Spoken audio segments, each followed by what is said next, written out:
Assalamualaikum warahmatullahi wabarakatuh.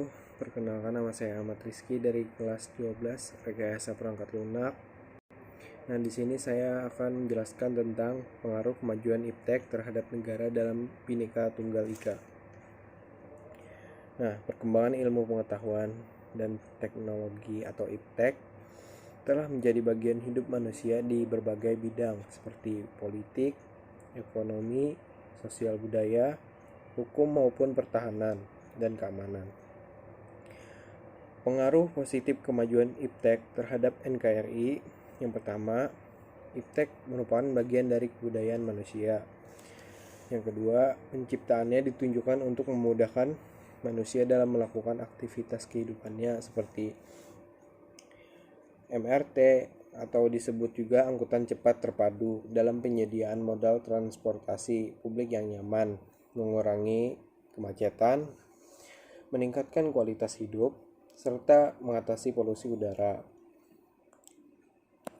Dan contoh lainnya seperti komputer dan telepon seluler bisa digunakan untuk video call. Melalui video call, komunikasi dapat dilakukan dengan mudah walaupun jaraknya yang sangat jauh. Dalam aspek politik, pemerintah yang demokratis mampu meningkatkan kualitas dan kuantitas partisipasi politik rakyat dalam penentuan kebijakan publik, seperti memberikan dorongan bagi konsolidasi demokrasi, menegakkan nilai-nilai demokrasi, memperluas dan meningkatkan hubungan dan kerjasama antar daerah. Yang kedua, aspek ekonomi. Nah, di aspek ekonomi ini, keberadaan internet tidak dapat dipisahkan dari kehidupan karena internet memiliki banyak manfaat. Contohnya, seperti situs lowongan kerja merupakan inovasi kemajuan iptek untuk membantu masyarakat mencari pekerjaan sehingga jumlah pengangguran berkurang. Nah, kemajuan teknologi informasi ini mempunyai peran penting dalam perekonomian suatu negara. Semakin tinggi perkembangan teknologi informasi, semakin tinggi pula pertumbuhan ekonomi negara tersebut, seperti halnya meningkatkan kesempatan kerja, meningkatkan devisa negara, meningkatkan kemakmuran masyarakat. Nah, yang ketiga, aspek sosial budaya. Di aspek sosial budaya ini, melalui kemajuan teknologi komunikasi, masyarakat dan pemerintah Indonesia dapat mencontoh etos kerja tinggi yang dimiliki negara lain dan juga dapat belajar strategi-strategi yang diterapkan negara lain dalam menghadapi masalah. Nah, teknologi mempunyai peran penting dalam bidang pendidikan dan mendorong terciptanya lingkungan belajar global. Melalui perkembangan teknologi, kegiatan belajar dapat dilakukan secara singkat, efektif, efisien, dan menarik. Seperti halnya mempermudah komunikasi antar manusia dari suatu tempat ke tempat lain, mempermudah adanya pertukaran pelajar antar negara, mempermudah pendistribusian karya anak bangsa. Yang keempat adalah aspek hukum. Aspek hukum terpengaruh dari ilmu pengetahuan dan teknologi. Hukum di Indonesia, salah satu pengaruhnya adalah pemanfaatan teknologi untuk memecahkan suatu kasus.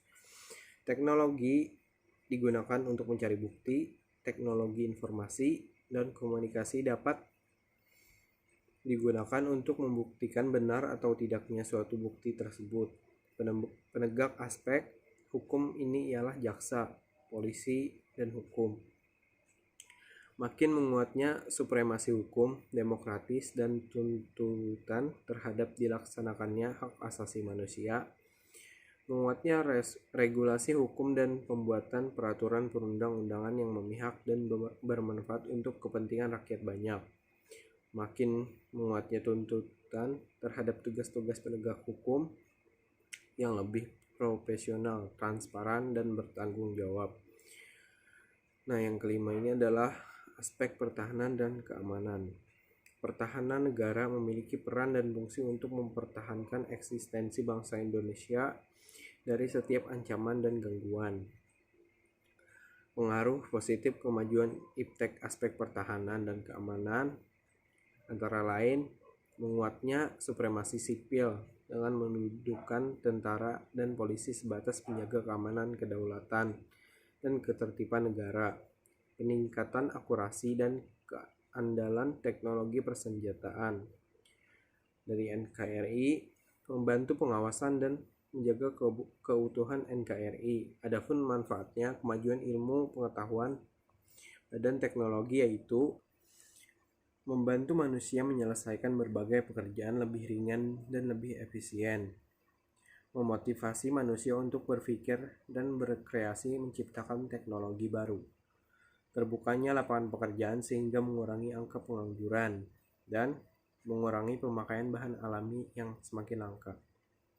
Sekian dari saya. Wassalamualaikum warahmatullahi wabarakatuh.